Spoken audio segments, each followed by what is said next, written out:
in or scoot in a little Yeah. bit? You can still lean Yeah. in. It's, Okay, just making sure. yeah, and don't feel like you need to limit your body. So, it's just the don't worry about it. Yes. So Be careful with that chair because when I was sitting there, like tilts to the side. You see that? yeah. All right, you ready? You gonna welcome him to our studio? Yeah. All right.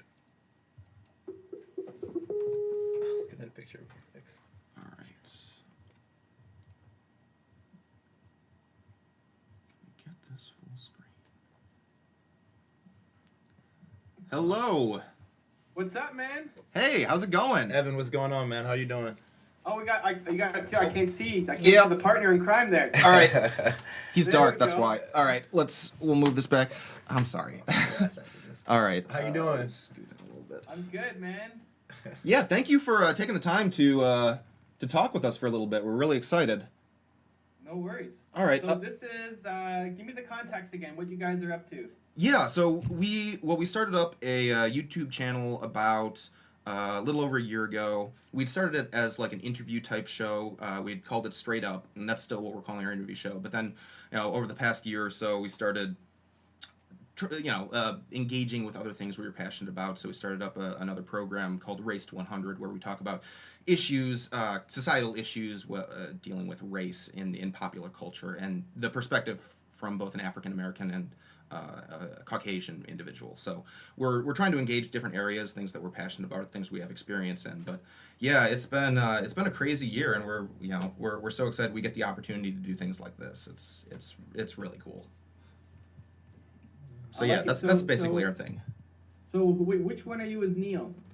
I'm Neil. Sorry, I've been talking. You're Neil. Yes, sir. And then so you're Rix. I'm Rix. Yeah, this is my So Rix Skype. is like, okay, I thought Rix was like your company name or whatever. Okay, No, so no. Rix and Neil. Good. Scandinavian. Yeah. And Victor. And we actually I'll do a little. Okay. It just keeps growing. It's just People keep popping out. Victor, what's Hey, up? I'm sitting in the corner so you can't see me. here. Okay. We'll just show you a All quick. good, dude. Yeah, we'll show you. I guess what our setup is on our end.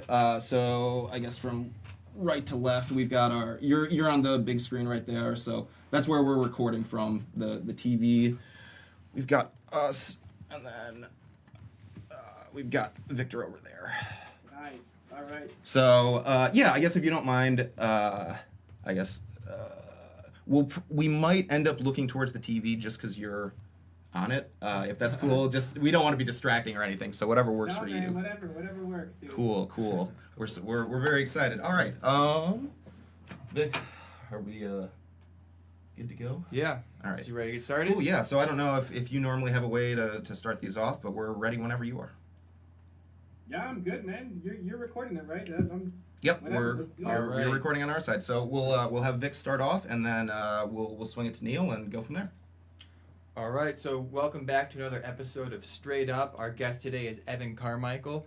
And Evan, he was recognized by Forbes as one of the world's top 40 social marketing talents. Inc. magazine rated him as one of the top 25 social media keynote speakers you need to know. And he had recently published a book called Your One Word. So Evan, thank you for setting time aside and hanging out with us today.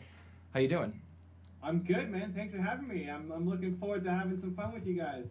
Great, it's gonna be a blast. I'm about to have some fun. Evan, thank you once again for being featured on our YouTube channel, on our show, Straight Up. First and foremost, what's going on with you? How's everything been going? How's business working out Yeah, for you? how is life currently for you?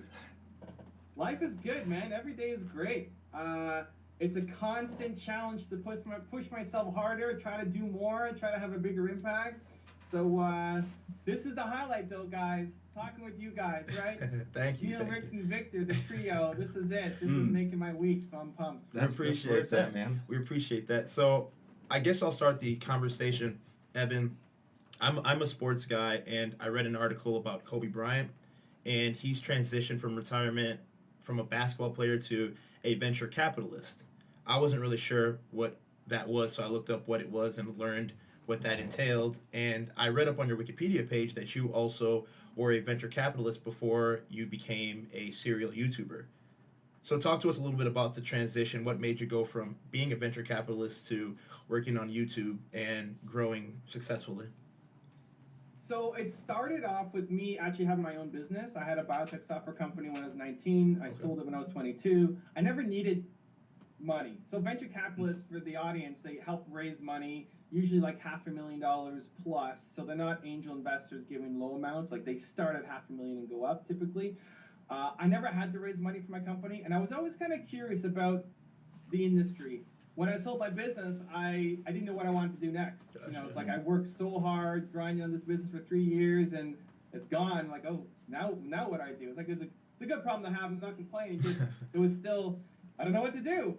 And so I just started saying yes to different things, to trying to learn about different industries. And one of the partners at that VC firm was on my radar. We connected. He invited me to join. And I was just curious about venture capitalism, what it was about, and the process of raising money in case I ever needed to do it again, and just getting more context on entrepreneurs, because entrepreneurs are flying through a VC firm all the time, and you get to learn a lot. Well, up until that point, all I knew was my one business that I had built and grew up. So that was a great experience for me to just kind of learn. The three partners in that company were all in their 60s or 70s. You know, they'd seen all kinds of businesses. I'm here at 22, you know, super green. And they taught me a lot about how to analyze a business, what it's all about, and seeing just all kinds of different entrepreneurs come through. It wasn't something that I then decided, like, this is what I want my career to be. It was more just a curiosity for me at that moment. And so I stayed there for almost 2 years. And once I kind of learned what I needed to learn, I was already starting my own next thing on the side, which was helping out entrepreneurs. It started off as a website, evolved to a YouTube channel. It'll be interesting to see how Kobe does. A lot of athletes going into business, like they can't do it. Magic Johnson is maybe like one of the best examples of people who have had success. But Kobe is a different kind of dude, man. Kobe brings that intensity, and if you're gonna bet on somebody, it's not a bad bet for an athlete turning into an entrepreneur. Got you. Absolutely. Totally. Good for you. Now, one of the cool things that that I saw when we were looking you up, Neil actually introduced us. He came across your videos a while back and got in touch with you. But you know, it's really incredible. And I saw your YouTube channel started up 2008, I think, is when you is when it was first created. Is that right? 2008? I don't know, man. I'm really bad. Like, I'm so forward looking. I don't remember any of the stats going back. We'll take this as an opportunity to just reflect back on. So I don't know. Something like that. Like 6 years ago. I don't know. Oh, I guess longer. I don't know, man. You know what? Like most things, I created the account. Like you get your own YouTube account and then you don't do anything with it. Yeah, right? yeah, like you get the Twitter account, you don't do anything with it, or the IG or whatever, and you just sit on it. And then I put a couple things up and then backed off. And like I took it seriously a couple years ago. Okay. But I've had the account for a while. Yeah, and I mean, I guess because I saw, it's something in the past 4 years you've really exploded, and you know, Victor had mentioned the Forbes list as being just this. Would you say that that's like the pinnacle of your achievement to this point right now, of getting something prestigious as Forbes? I mean, how do you see yourself in the context of social media and especially YouTube, since, you know, as us, we're just starting out, so we're trying to learn a little bit from those that have really been able to take advantage of this platform? Yeah, you know, what gets me off is the work, to be honest. Like, the awards are great. Like, hey, we hit 500,000 subscribers, or like at the start 100K, and then it's great. Yeah. I don't really celebrate much. Like the Forbes thing was, you know, oh, cool, Forbes, okay, awesome. Like back to the grind. Let's go. Let's bust it out. Yeah. You know, yesterday I sat down and I filmed 70 new videos for my channel. 70? You know? 70. It was like the entire day of filming, like 5-minute lunch break, and like, let's get back, let's film more content. I like that. Like, I like this. I like talking to you guys, man. I like the process. Okay. I like the process much more than the goal. So yeah, my next goal on the channel, I want to be the first entrepreneur channel to hit 1 million subscribers. Like nobody's, like, I'm the closest, right? It's me, then Gary Vee, and then a bunch of other people. Gotcha. Okay. And so like, I want to be the first to hit 1 million. Like, does that drive me? Sure, but much more than that is doing the work. Yeah. Like, I like making the videos. Absolutely. I like interacting with the fans. I like doing these kind of interviews. I like talking to you just as much as I like talking to Forbes. Actually, I like talking to you guys a little more. Thank you. Appreciate that. Like, the awards are good, you know, but it's just it's a recognition of doing good work. Like, if you love the work you guys are doing, if you keep interviewing people, you hone your interview skills, you bring on more guests, you know, that's what I like. That's what I get off on more than saying, hey, I hit like this list or this subscribers or whatever. Yeah. Absolutely. Have you found it to be cyclical? Like you get this recognition and then you find like a boost in people paying attention to you? I mean, how has that progressed over the years? I pay zero attention. No attention at all. It's the same thing to like, when did I start my channel? I have no idea. Like, Okay. I don't try to get on the Forbes list or Absolutely. any of that stuff. Yeah. Right? It just like, happens. it happens. If it helps, awesome. But it's like, I'm just grinding. That's it. I'm making more content. I want to help my audience and the fans. I'm sure it does.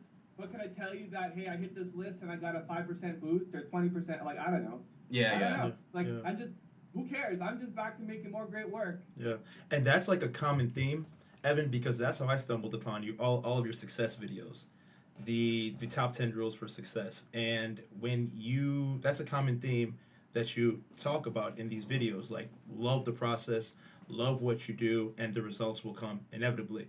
Do you have a favorite celebrity that you've profiled for a top 10 success video? Little John or Kevin Hart, anybody that you really enjoyed profiling? Because some of those videos are vastly entertaining, to say the least. Damn. Neil's asking the questions. That's a tough one. Is there one that I go back to? Not really. I mean, I think I put the most love and effort at the start into the Steve Jobs one. My team helped me with that, but like I spent the most personal hours on that, followed by maybe 50 Cent. That was a good one. The 50 Cent that was a great That one. one 50 Cent one was nuts. That was a great Here's what happens. Like, here's how much I love the process. My team put together the 50 Cent video, and they sent it to me, and I review everything before it goes out, and I threw away like 70% of the clips. I'm like, guys, 50 Cent is a legend, man. Like, He's that dude. I know. Like, He's that dude. He's done better than this. I know it. And then I canceled my next day, and I spent the whole day researching, finding 50 Cent clips. Absolutely. And then put something together that I was proud of, and that's what we launched with. And after we launched, he tweeted it. He put it on his Twitter, on his Facebook, maybe Instagram. I don't remember. He sent it out, like he said, "Hey, here's what I believe in," or something, and shared it to his audience. Yeah. And we got, I'm sure, like, hey, what was our boost from that? I don't know. But, No, it's cool. Like, I always want to make stuff that I personally like and I'm learning from. Like, everything's a filter through my eyes. Like, Absolutely. We could have done 50 Cent, him just smashing other rappers and people and just talking trash, right? Yeah. Awesome. It's not what I want to hear, right? So I pull out the inspirational stuff. Absolutely. And then I also want to make something that if they saw it, they would be proud of it. So like 50 Cent shared his, Floyd Mayweather shared his, Tyrese shared his, and put it in his Instagram bio. Like, people are sharing it when they see it, not all the time, but I want to make something that is a tribute to them that they would be proud of if they saw it. Absolutely. And so, the 50 Cent one was great. I learned something from all of them, though. I mean, that's maybe a crappy answer, but there's nothing that I go back to and like, this is the best one I've ever made, because the best one I've ever made is still to come, man. It's like, it's tomorrow. Yeah. And it's the next. Absolutely. Keep making them better. Good for you. Good for you. I have a question for you, Evan. You said that you always like creating and moving forward, and I thought of, oh man, yeah, because he's been grinding it out since he was 5 years old. I read that little article on the website that you had your sister make drawings and you guys went from door to door. Do you still have any of those drawings? Victor's doing his homework, guys. I like to. Hey, do my man, we like your research. stuff. In the corner, huh? No, man, I don't know. Maybe my mom, like, again, dude, I don't look backwards. I don't save a lot of this stuff. My mom probably has it somewhere, but it's not like I look at that picture and that's what inspires me to create more. I create more and throw away more than most people ever create, period. Like, it's a constant, I want to create the next thing. And so, I don't know. I'm sure if I contacted my mom, there may be something that she can pull out from the archives, but I don't have anything anywhere lying around that I can show you guys. It wouldn't be very good anyways, guys. Give yourself more credit than that. Gotcha. Yeah, so I guess I was kind of curious, as somebody who is on the rapid rise 500,000 subscribers, do you interact with other big YouTube personalities at all? And if so, what does that look like? Yeah, we've done bunch of collabs. My business model is much more, I try to create a lot of noise in my industry, and then people want to work with me. People come to me. I'm not the sales guy. I'm not the like call you up, and I'm not initiating most of this stuff. Like I don't call up Inc. magazine and say, hey, profile me. I'm hot. Like check out my stuff. See, like I'm the next thing. I don't do any of that stuff. It can work. It's just not me. Like it works for a lot of people. You just have to go on your strengths, right? Yeah. My strength is not in the salesmanship, and so mine is more in the marketing. And so I generate a lot of attention, and then people reach out to me and say, hey, do you want to do some kind of collab together? So I've worked with a number of different YouTubers. In the entrepreneur space, we did something with Gary Vee, we did Lewis Howes, we did Brian Tracy, we're working on Tony Robbins and Jack Canfield. It's like a mix of the older, traditional guys who built a name in books but don't have an online presence, and then the new up-and-coming guys who are more hardcore on YouTube. But it's much more like people find me and they want to do something together. And I spend my time, instead of hustling going out and getting sales, I spend my time hustling into the content to drive more attention. Gotcha. So, Evan, I didn't know this until I pulled up your Wikipedia page. I know you for your YouTube channel. I knew you were an entrepreneur, but I didn't know that you were also a keynote speaker. So talk to us a little bit about your career as a keynote speaker. What's that like? Do you enjoy going around and speaking to groups of people about social media marketing? Talk a little bit about that. So this is something that is a part of my business, but one that I've intentionally scaled back. Okay. I do a couple things a year typically, mostly because I really care about the cause that I'm working with. And so I don't want to go and just do a speaking gig to a corporation. Like it doesn't get me off. One I did last year as an example, I went to Madrid to go speak to all the heads of the libraries from around the world.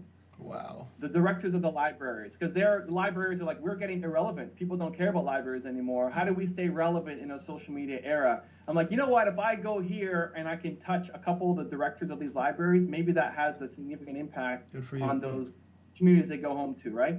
But at the same time, guys, that's a week of my time away, almost, right? And so I better deliver some because it's not about the speaking fee of going there. Like that's a week of me not being home, doing the stuff that I do here, making content, helping entrepreneurs, being on social. Like I do a lot of work and impact a lot of people in a week. So for me to take that away to go talk to these guys, I put the pressure on me. Like I better turn up and insanely deliver value for these guys so that somebody is moved to do something, because forget the speaking fee. I'm pissed at myself for not having a bigger impact if I don't, because I wasted my time. And so that's how I see it too. Like all of the traveling and, can I have the same amount of impact going to meet some of these people face to face as opposed to just being here and doing more? I almost always default to like, I can do more being here. Gotcha.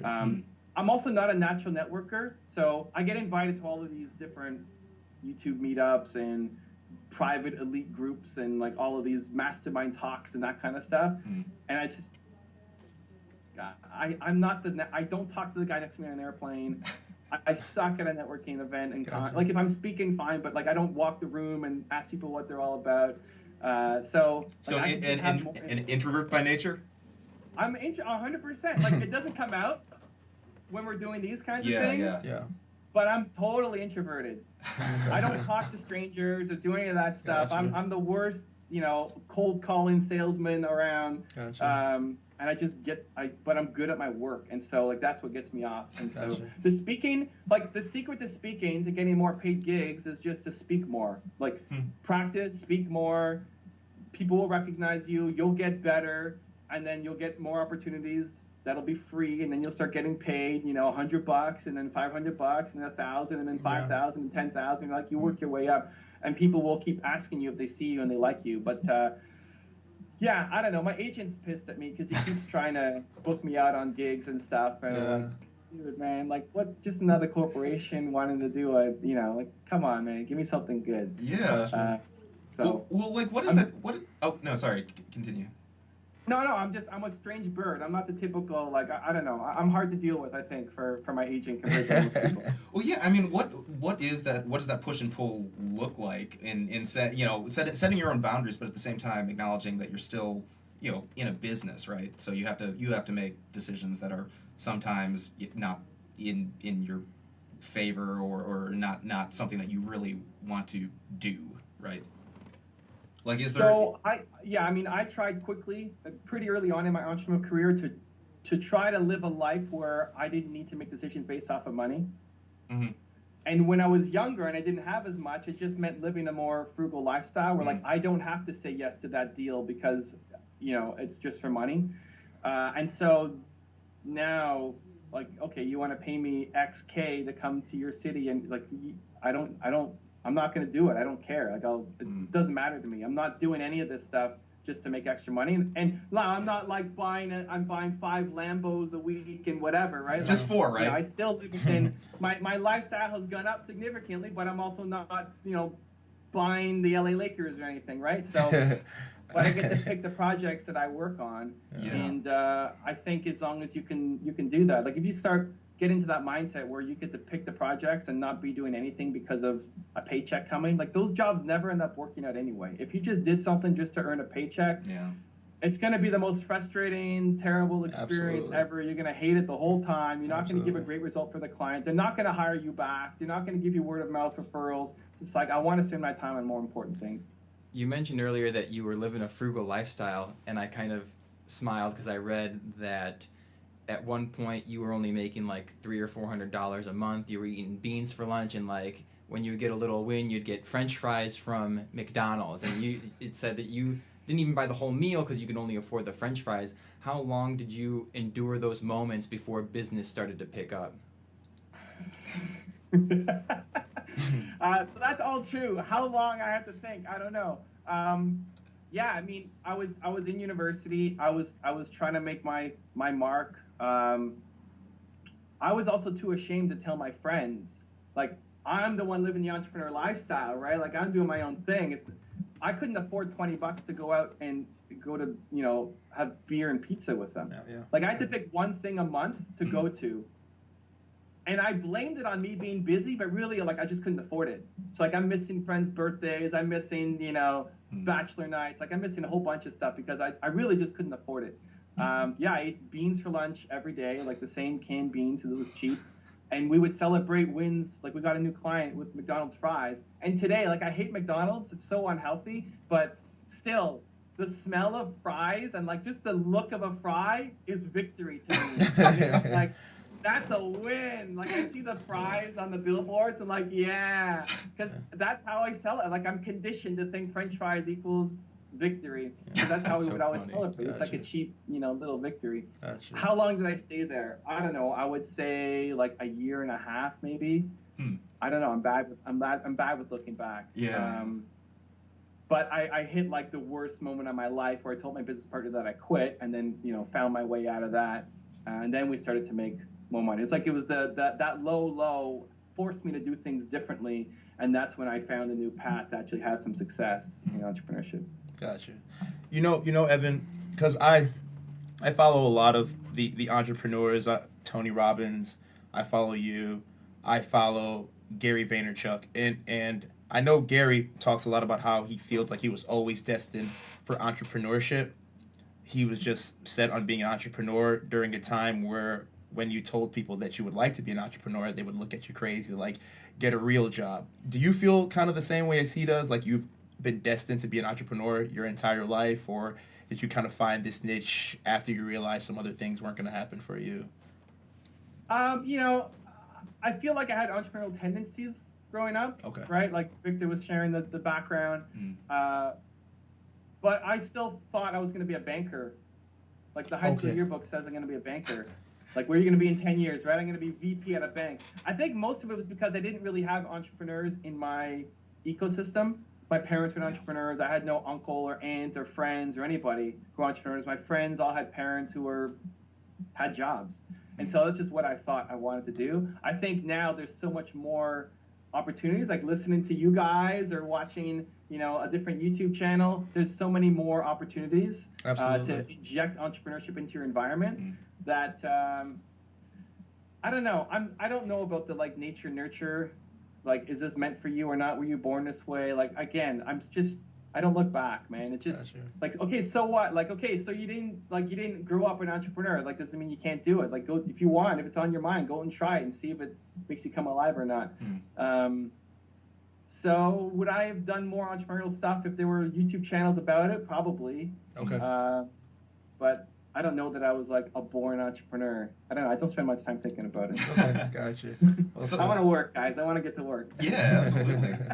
Well, I guess through all these experiences that you've had in the past couple of years, is there something that sticks out to you that's been a learning moment or a growing moment that's just, whether it's an event or whether it's just this thought that passed your mind that's really stuck out to you as something formative and directing you to where you're going now?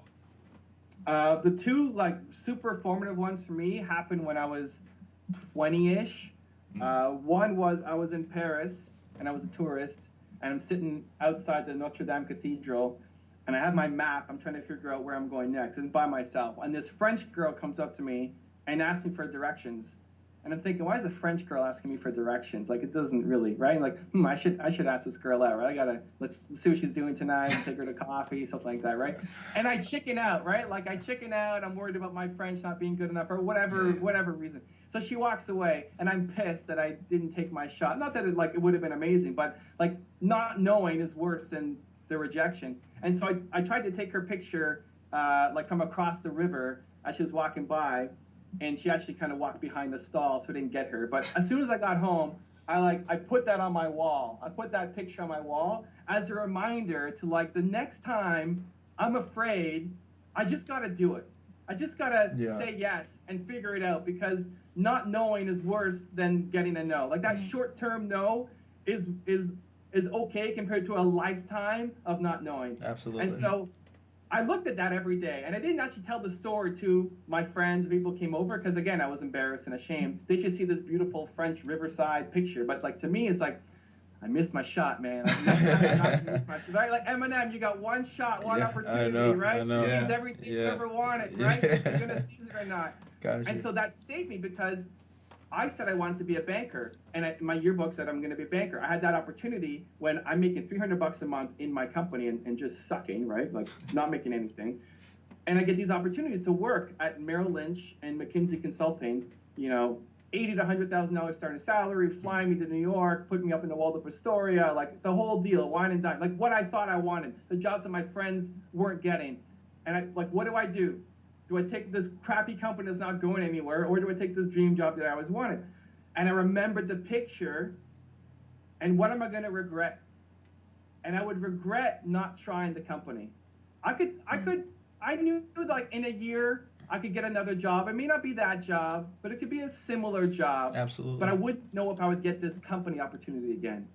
So I had to go for it and be like, I'm okay with it not working, but I need to know, because I don't want to live the rest of my life not knowing that, you know what, if I give it a little bit more on that thing, right, then maybe it would have worked out. And so like that failure in Paris with that girl and putting that picture up on the wall to remind myself of my failure, that gave me the spark to then bet on myself the next time and just be okay. And so that's what all of my decisions are through, always trying to minimize regret. Like, what am I not going to regret? And the fear of regret can help you push through the short-term fear, whatever decision that you need to make short-term. Gotcha.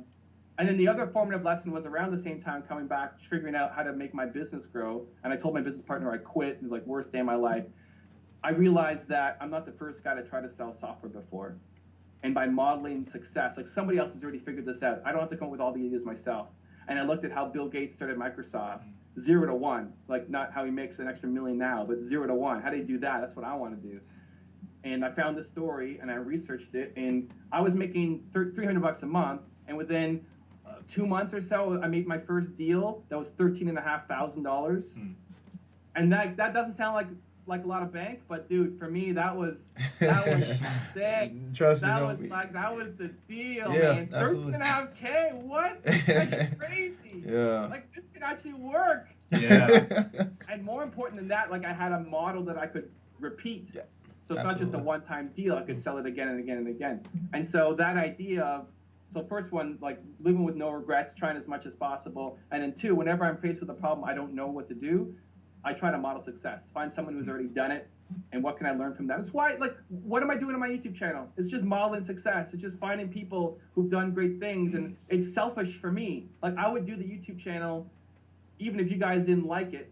For me, like, it's my growth and my development. I want to learn from Kobe and, you know, all these guys that we put up on the channel. So I'm fortunate to get to surround myself with that daily. Good for you. That's awesome that you mentioned the girl in Paris and then telling your partner that you quit, because a question that I wanted to ask you, you were speaking at Indigo Books, and you had mentioned a lot of entrepreneurs aren't successful because they quit too early. What specific events occurred between your journey from, I think you mentioned like you had an audience of 3 people at a YMCA to now, that made you want to quit? What things in detail made you want to quit, other than the French girl? My man Victor doing his research, man. Victor needs a raise over here. I studied history in college, so I know how to do my research. He's a little bit of a brown noser. That's why we put him over the corner. I love it.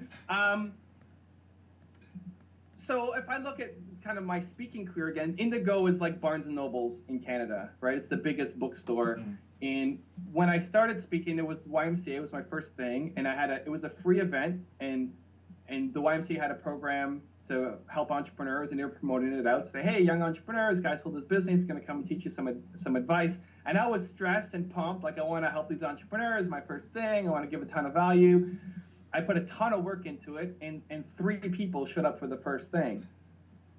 And meanwhile, I'm trying to find my next gig, my next business, because I just sold my company. I don't know what I'm going to do. But, hey, maybe this speaking thing will be for me. And I show up, I'm like, oh, man, 3 people for a free thing. Like, how am I ever going to turn this into a business? You can only get 3 people for free. How are you going to charge for this and make any money off of it? And I just decided, you know what, I'm here. I did all the work. I better at least deliver for these 3 guys who showed up. Absolutely. And it was awesome. Like, I walked out like, this is amazing. This is the best thing ever. Like, that feeling of helping these 3 people was so amazing. Mm-hmm. Like, I don't know if I'm ever going to make money doing this, but I have to keep doing it. I got to keep going. Yeah. And so that was like the high I was chasing. Again, it's not like about the result of hitting 50 people or 100 people or whatever. It's like just the process. I liked the teaching. I liked helping these guys out. And then I just kept doing it, right? So the 3 became 5, became 10, became 15. We got too big for the YMCA. We moved into a boardroom of a bank. We got too big for that boardroom, so we moved into Indigo. And so I could come to the bookstore and say, hey, look, I've got all these people coming every month to talk about entrepreneurship. Can we use their spot? And he said, it's a little not what we normally do because we only have authors come in, but if you're bringing an audience, sure, like maybe they'll buy some books. And so that started to grow. And it got to the point where we had the 2nd biggest audience at the bookstore in the year. Sting was the guy who beat us out. Sting was like book tour or something. And Sting beat us. Sting was number 1, and we were number 2 for most people brought to a bookstore. And I just really enjoyed it, you know. And so there wasn't one thing I did. You know, I just got better as a speaker. I cared more. And to be honest, I put up a video maybe a week ago of me at Indigo. And it's terrible. Like, I can't believe people were following me. Like, that is so bad. Oh, I'm talking about perseverance or something. And that's like 2 years into my speaking career. And so you can go back and look at it. And that was good enough to have people continue to follow me and want to keep coming back. And just by doing more work, like by grinding out more, by making 70 videos instead of the average person who makes 1. I'm not naturally talented. I'm an introverted dude who doesn't like to speak up. Like, you develop the skills to get better, and I just put in more work than the other people. So it's just more hustle, more care, more love, and it built. You know, like, you guys put on a YouTube channel, people like the content, they'll watch one, they're like, hey, you know what? They're doing another interview. I wonder who they're going to bring on. I wonder if Victor's going to be as good on his research. Keep coming back, right? I wonder if Neil's going to talk Kobe again, you know? And so, like, if you're adding value, people will keep coming back. But it's that slow build up as you start getting better. Good for you. Good for you. So talk to us, Evan, please, a little bit about the book, Your One Word. How did that idea come to fruition? Like, was it something you'd been planning all along, or were you just one day like, I'm going to write a book. Let's make this happen?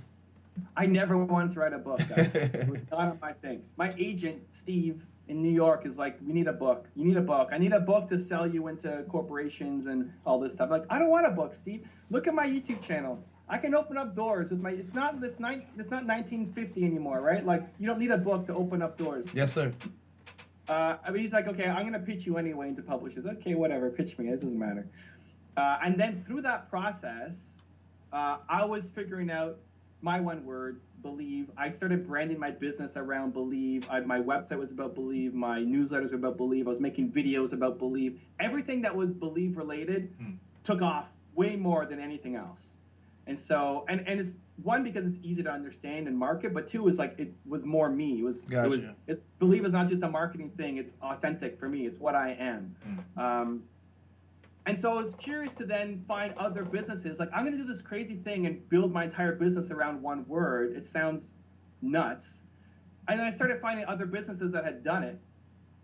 And from the guy who just built a $50,000 full-time income for himself around one word, to then a business that had $500,000, $1 million, $5 million, and $150 million in revenue. And I went out to interview these people, and they all just figured it out. Nobody had a blueprint. There was no plan. Gotcha. And so I thought that'd be pretty cool if there was a plan. Like, if there's a book that I want to write, that's the book I want to write. Gotcha. Not this other stuff that you guys are pitching me. And so I was really reluctant at the start. I didn't want to do it at all. I was just following my agent, and didn't want to take calls, and didn't want to do we take a call and then give us a proposal. Like, I don't want to do a proposal. I don't even want to do a book. But then when this idea came, I was like, guys, this is it. This is the thing. And they hated it at the start. They're like, that's a workbook. That's like 5 pages of a worksheet. Like, are you kidding me? This is more than a book. This is a series. And for a book, they want 60,000 words. That's how much a typical book is going to be. I wrote 120,000 words. Oh, God. We cut half the book. We cut an entire book. And they're like, oh, we can use that as volume 2. Like, no. Like, that, we're not even keeping that. I'm throwing that away. Like, if I'm writing another book, it'll be something different. It's like, just grind out the work, and I'll throw away more than what most people will even create. And so, that's the best of the 120,000 words condensed down to 60 or 65 or whatever it is. I just got really excited about being able to teach the concept, and I thought it would actually lend itself better to a book because of the activities and exercises than making YouTube videos. Gotcha. So yeah, that's what led to the book. Well, cool. That's great. That's right now kind of wraps things up. Is there anything that you want to add? I was about to ask you, what advice would you have for people that are about a year and a half into their entrepreneurship journey, but you pretty much just summed it up, I feel like, with just believe and just having faith and just grinding it out and just doing all the work, and success will eventually come. Is there anything else you want to add? Yeah, I would stop comparing yourself. Like, who cares if you're a year and a half in? Maybe you're 10 years in, if you like what you're doing, you have a passion for it, you have to find a way to keep going. Absolutely. And when I'm looking, I'll look up to people, right? Like, I'm not the greatest speaker in the world. I love Les Brown. I don't know, you guys know Les Brown? I know who Les Brown is. Yes. Young Les Brown, that guy is sick, man. He's that that guy, dude. I want to be young Les Brown. Look up young Les Brown speaking videos. It's crazy. Yeah. I'm nowhere close to young Les Brown, but I'm not so what? So what that I'm not close? It's an aspiration to meet. People chase perfection and they get pissed when they don't hit their goal. It's not about the goal. It's about doing the work to get better. And I think just continually, hard work is just, I guess, in me. When I talked about my agent, when I joined the agency, I was the worst one at the agency. My agent Steve was like, you know what? I don't know if I want to take you on, man. I don't know if I want you as a client.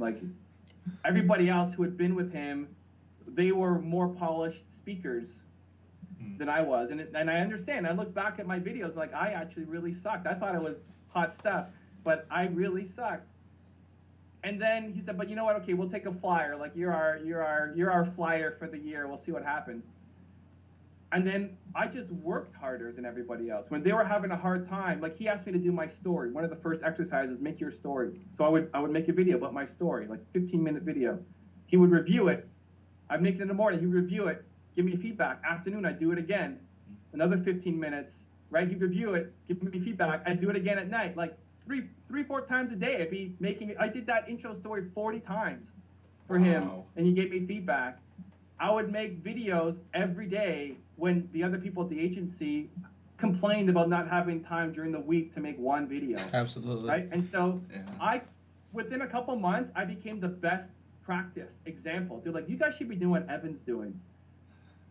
I was the worst one. I was the worst. I had no talent, no skill. I just listened to their advice and grinded. And I became the best practice. So it's like, it's not for me to say I'm a genius or I'm special. Like, it's the opposite. I'm not special. I'm super ordinary, introverted, don't have the skills, and I just worked hard. I've done 4,000 videos on my YouTube channel. Some of them are unlisted, like practice videos. They're like 4,000. You better get better. Take 4,000 shots, right? Like, you have to be a new level of garbage to not improve after trying something 4,000 times, right? So I think people put too much pressure on themselves to be good at the start. Maybe you see a Gary Vee or you see somebody like crushing it hard, and you go out and try to do it and your thing sucks. Like, you suck at the start. And the hard part is you have taste, but you don't have the skill. Like, you know what's good. You know what a good jump shot looks like, but you can't do it. And so when you get out there and you know that you suck, you quit. And so whatever you're making, you know what will look good. You have certain standards for quality. And then when you can't go out and make that immediately, you quit. And so it's good to have those standards. It's good to have like the MJ jump shot as the thing to aspire to. But understand that you're going to suck. You're going to fall. You're not going to get anything the first time. And just make everything better, everything better. Like, maybe you guys look at your show and like, hey, we love the Breakfast Club. You know, one of you is going to be Charlemagne, and one, you know, like. Oh, goodness gracious!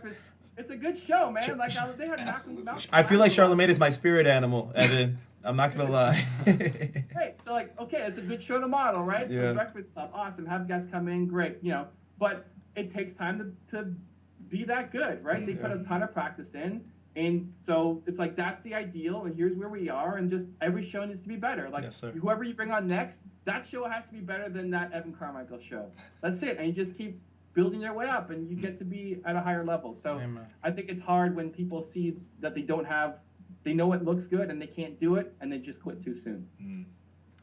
Excellent. Well, thank you so much for spending some time with us, Evan. Much appreciated. Everybody, thank you for watching this episode of Straight Up. Be sure to check out Evan Carmichael's channel. Just Google his name. You'll find a whole bunch of stuff. Check out his book, Your One Word.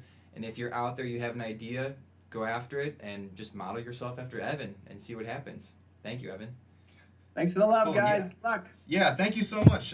We really appreciate it. This was a lot of fun. Yeah, I'm about to watch like 10 more success videos before I go to the gym, Evan. Thanks a lot, man, and please tell Sandra thank you as well, because she was, as you know, the person I was communicating with all of these weeks, man. Very prompt, you know, very succinct and sharp at what she does. So thank you guys so much. Good. Who is your favorite top 10 that you watched? Man, let me Samuel L. Jackson or Tyrese. Samuel L. Jackson or Tyrese. And Tyrese was another one that I had to put mad energy into because I was unhappy with what the product was. Because that dude is a different bird, man. Absolutely. Tyrese is a different bird. Absolutely. And I want to tell you one quick story. I know because you guys are talking about racial diversity and conflict and all that stuff. Yeah. This is something that was an unexpected. I don't know if we're still recording or not. This is something that was an unexpected benefit of the channel. We did a video. I forget who it was. It was a black entrepreneur. I won't say one of the Johnsons, like John Johnson or Magic Johnson, one of those guys. Bob Johnson, owner of BT. Well, we did John Johnson, Bob Johnson, Magic Johnson. We've done a lot of them. We did all the Johnsons. But anyway, there's this kid who leaves a comment on the channel. He's like, "Thank you so much for making this video. I'm from whatever, some state in the South, and my dad always taught me that black people are stupid and would never amount to anything. And watching this video really shifted my perspective." Right? And it's like that's what you guys are doing. That's what I'm doing, right? Like, absolutely. They grew up in a really limiting environment with a lot of limiting viewpoints, and you guys get to blow it up. Absolutely. Yeah, and I mean, like for us, like that's the beauty of this. I think part of the reason why we're doing the Race to 100 conversation is, you know, we come from two different worlds. He's a second generation immigrant, and you know, myself, I'm a third generation immigrant from Poland. So, you know, we like to bring our own perspectives, but at the same time, you know, having conversations like this, you know, you model what a great conversation looks like. I mean, to be able to sort of share your own experiences, and then for other worldviews to sort of enter that and inform where you are and what your place is. Absolutely. That's, you know, that's what we live for. It was great. No, Tyrese, man, he's very intense because you can see like he really tries to give back. Like, I'm sure you've seen this, Evan. Like, he would just sit in his house and talk for an hour and try to be like he didn't have to do that. He's Tyrese. He's massively successful. He's a singer. He's in the Fast and the Furious series. I'm like I don't know why Tyrese is doing this, but I started following that, and then you profiled that like while I was like watching it. I'm like, man, like it was just like everything aligning at the right moment. Sick, man. The Paris rant, if you watch the whole like we cut pieces, but if you watch the whole Paris rant, he's like 3 a.m. He's on the streets of Paris.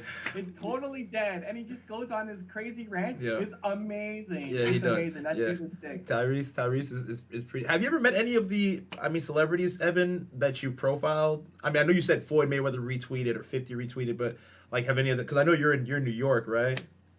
I'm based in Toronto. My agent's in New York. So Gotcha. I fly between. Okay. Not a lot, to be honest. Like, Gotcha. I'm weird. Like, I don't even know what I would ask them. Like, I don't want to meet anybody. I feel like I've gotten more from the videos of them than I would get in a conversation with Gotcha. them. The only people that I would want to meet, they're on my wall. Howard Schultz, who started Starbucks. Okay. And Kanye. I don't know if you can see Kanye. I can see him right there on the right. Yeah. Yeah.